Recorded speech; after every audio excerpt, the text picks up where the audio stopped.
Greetings, friends and fellow rebels. I had some questions. Someone's asked me a few questions about the difference between the Alpha and the Omega timelines. As we discussed recently, we had a multiple of timelines for our planet that have come together into one so that the Earth can make her shift up into the Aquarian age. And as those timelines came together, we have a phenomena called the Mandela effect, where different people from different timelines can absolutely swear that things were a certain way and things are no longer that way. History is, well, it's a, it's condensed from the various timelines, so there will be some things that you'll recognize as being the same and some things very different. I notice in my personal life the timelines of people, things I remember them talking about and claiming about themselves, and they had the credentials for, and the pictures and shared experiences. Well, that's not the case now. That's one of the spookiest things is when family members or friends have a different recollection that they can swear by and show evidence of the past. And a lot of us choose to tune that out because we don't want to feel we are insane, which of course we must be if we can't remember correct history for us. Don't worry. Collective timelines coming together. But they're going to fork, they're going to split. Alpha and Omega timeline. And I had somebody ask me, oh, well, how do you know what's the difference between the two timelines? How do you know if you're in one versus the other? Didn't want to answer this one, but it's important. So,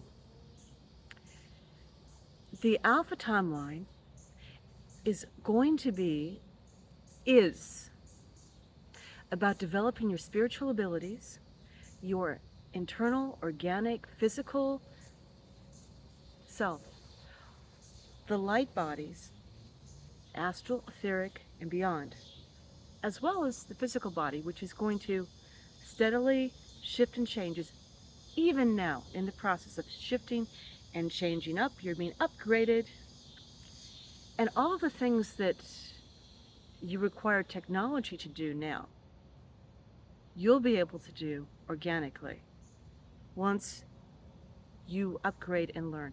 Now, different people will have different abilities, but you'll be able to learn and grow. Just as different people have different levels of physical fitness, and you can learn and grow and develop. Similar, similar situation.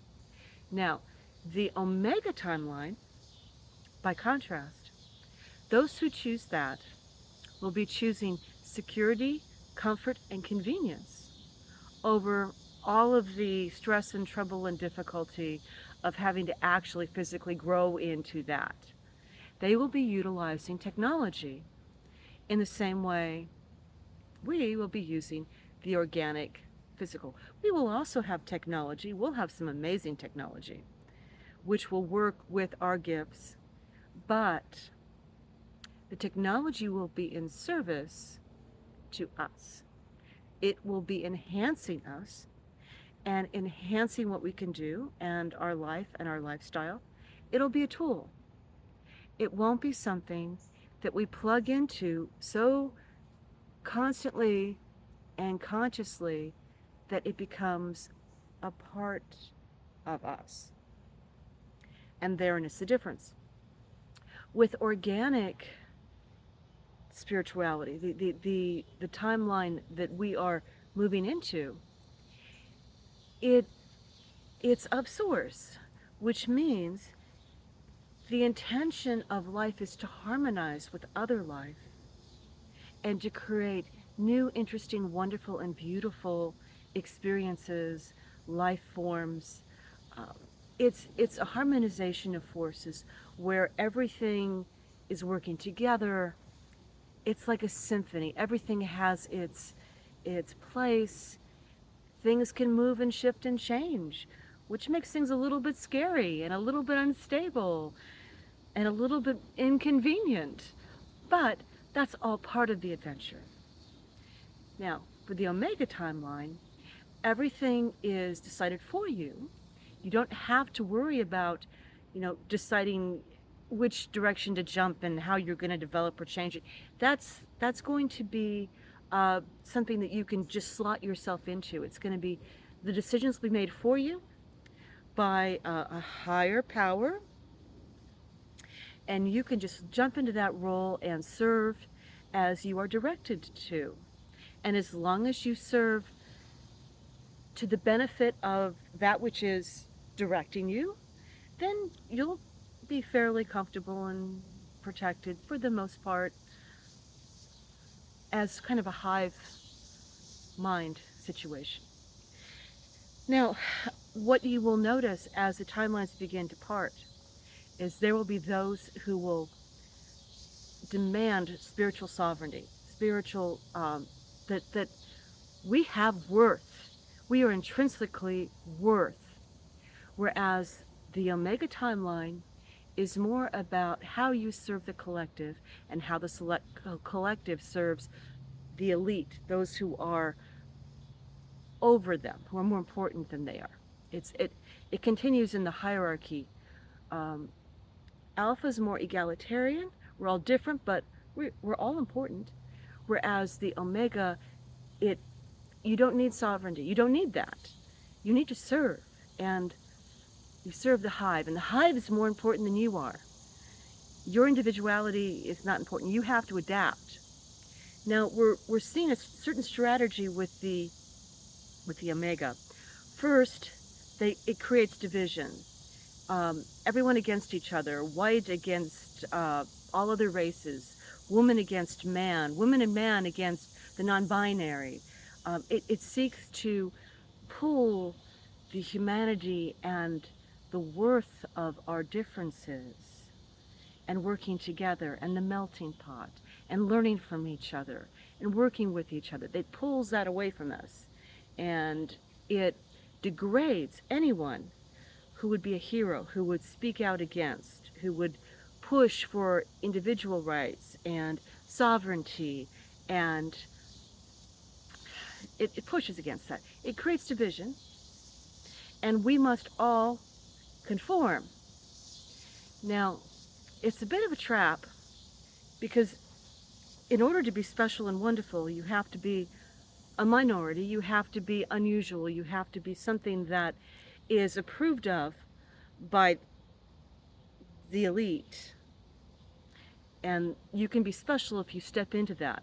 But what you will notice is to step into that, you have to give away more and more of what makes you a mammal, what makes you a human being, what makes you unique and different. You have to move into the sphere of the cutout outline that they have set out there. And there's a hierarchy of which individual is more important, which minority is more important. But you can even the score. What they're walking people into. You can even the score by becoming the ultimate minority, at least it will be at first, by accepting transcendence is what they're going to call it. It's one word for it.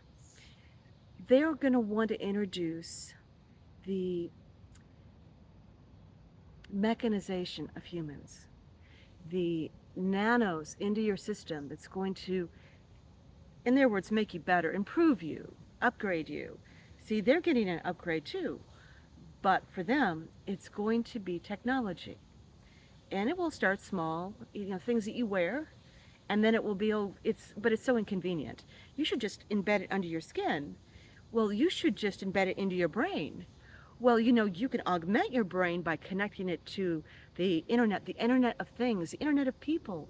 You become part of that internet. You plug yourself in, and we're all together. And people who do that are more wonderful and special. And you can come from any background. You can be a man, you can be Caucasian, and you can still be one of our special, wonderful people. Come on and be one of us and be accepted. And all you have to do is upgrade yourself. Be better. You can be better. Do better. And those who have been disparaged for so long because they're part of a ethnicity or part of a gender that should be better and isn't good enough and just was born bad, you can accept this and be embraced as one of us, one of the in crowd. Oh, you're one of us too. Come be part of this wonderful, and that's the Omega. And that's the Omega. What you have to ask yourself before you make that decision is, if I give up the sovereignty of my mind, if I give up the sovereignty of my spirit, who's going to be making the decisions for me? Who's going to who's going to decide not just where I live or what I do, but who I am? What we've discovered, a lot of what we've discovered about that is it creates a transparency or a filter between us and source. That which plugs us into, that which is the organizational force of the web of life, the harmony of life. Think hard before you give up your spiritual sovereignty, and welcome to the woods.